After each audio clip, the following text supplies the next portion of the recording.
Well, hello there, friend. Andrew Najera here at Drew Installs Hardware. Today I'm going to be installing a Schlage ND80 electrically unlocked cylindrical lock. This is it right here. I got the door prepped. But this electrified cylindrical lock comes with a Rex switch built into the handle. But I don't have the prep for the Rex on the door. So on this template there, it's showing you this extra hole you're supposed to have all the way through the door. And it's supposed to get drilled first before you drill the big hole for the lock. And I'm showing you there, I'm looking at the orientation of where that micro switch is. It's up and to the right. So that's where I need to put the prep.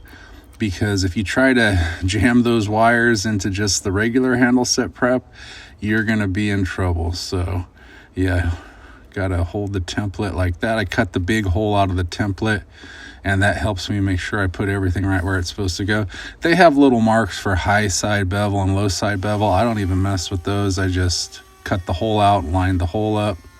So I got my pencil mark, taking my die grinder and eating away all that material where those wires are going to be passing through. And this prep needs to be on both sides of the doors, but not just on the outside. You got to get rid of all that material in there, because that's where that micro switch is going to live.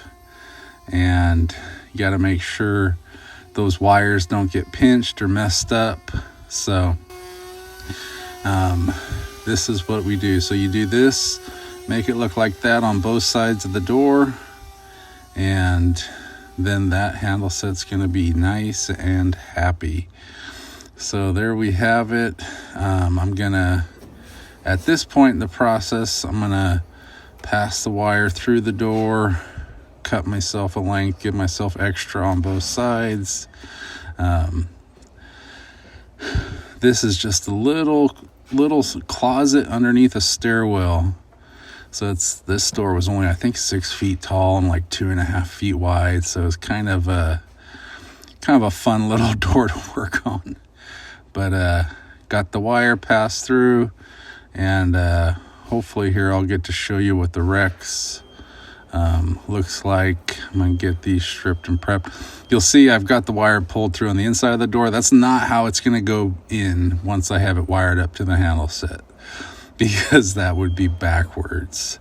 So that's something I've definitely done it before, where I've just not been paying attention. I'll wire up a handle set, then I'll be like, oh wait, the wire's supposed to come out the other side. Never mind. So anyway, start working on the handle set now. Get that latch bolt installed, pre-drill my holes.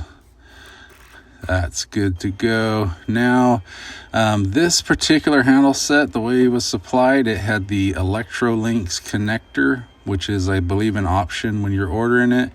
Nothing else was Electrolinks on this project, and there was no Electrolinks whips or anything, so just had to cut those off and wire them up.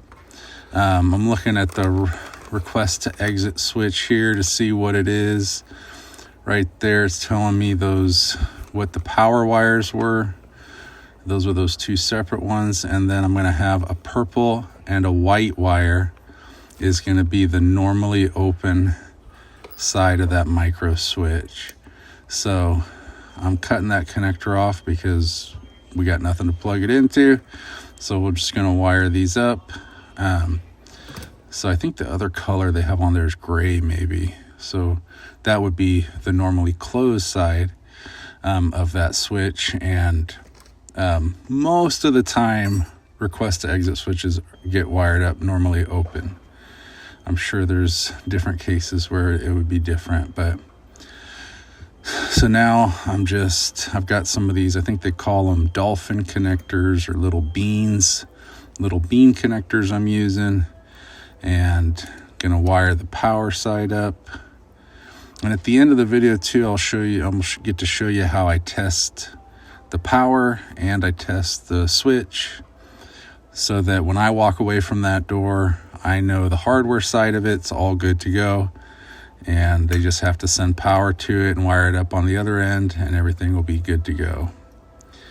So I think I got the power, and I'm using, I believe I'm using 18/4 wire, I believe is what's running through the door. So 4 conductors of 18 gauge wire, and those have a black, a red, a white, and a green.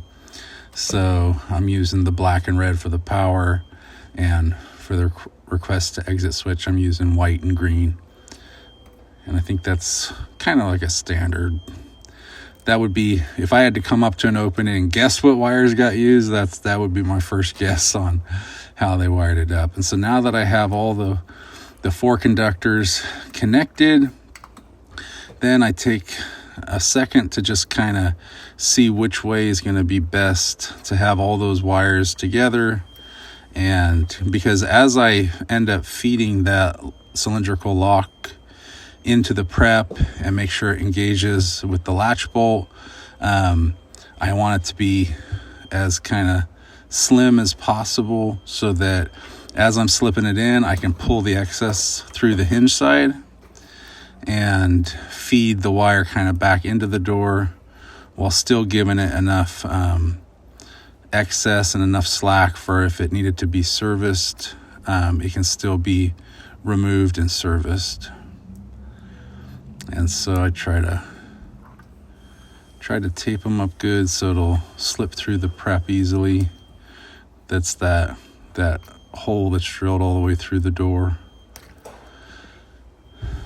So now I think I'm ready to start slipping it in there. And I probably don't have a good shot of me feeding it in and pulling the excess wire from the hinge side, but that's basically what's happening right there. Get it kind of into position, pull the excess over, and kind of do that a couple times until I get it right where it needs to go. And then you'll see it pop in, all the way when it's all lined up and everything's good. Yep, pops right in. And then you'll see where that prep is I had to put. You'll see the wires. You'll see how those could get pinched when that prep's not there, and they could get pinched and cut, and you're just gonna have all sorts of problems. So then that little retainer plate goes on first, and when it has that rec switch, it's got that little square cut out for where that switch is and where the wires are. And then installing the rest of the cylindrical handle set, super easy.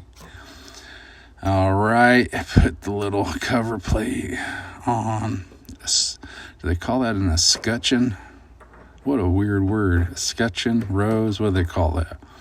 So testing it out, and now lock's all good. So I'm gonna test first the power to make sure that when I send it power, it unlocks. It's an EU, meaning electrically unlocked or fail secure. I'm gonna send the power. Outside's unlocked. That's good. And I take the power away, it should be locked.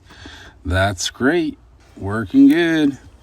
Then I'm gonna set my multimeter up to measure continuity. Right now I have an open line. So I got OL, open line. I think that's what that means. Makes sense to me though. And so put my leads on there. When I turn the handle, it should close the circuit. Oh, that's nice. Right on. Well, thanks for stopping by. Thanks for checking it out. Until next time, happy hardwaring.